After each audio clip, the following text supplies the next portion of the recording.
से हमारे अनेकों प्रधानमंत्री हुए, उनको स्मरण करना है, अपने जीवन में बातों को ढालना है। याद कीजिए लाल बहादुर शास्त्री जी को, नाटे कद के थे, नाटे कद के थे, छोटे कद के थे।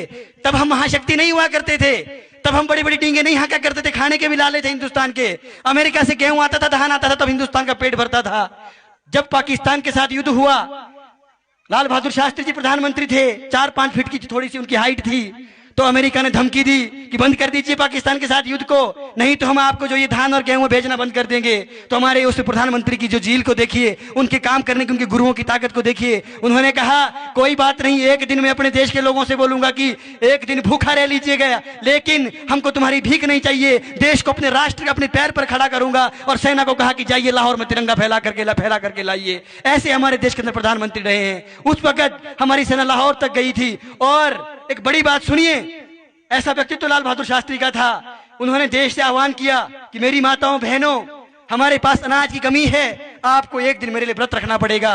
तो आप यकीन नहीं मानेंगे, वैसे तो लोग सोमवार को शिव जी का व्रत करते हैं, मंगलवार को हनुमान जी का व्रत करते हैं, पर उन्होंने एक नई प्रथा डाल दी थी।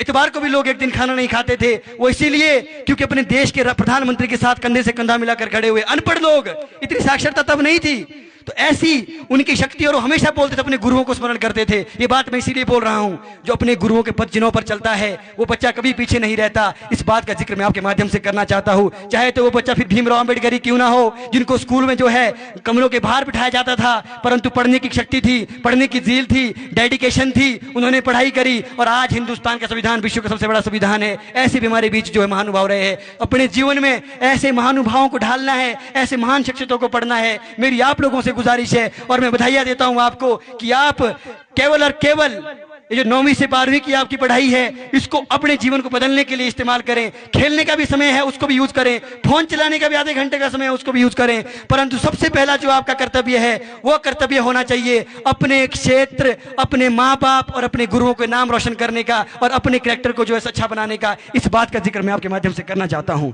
दूसरा एक बात, मैं संदेश यहां से देना चाहता हूं। हमारे क्षेत्र के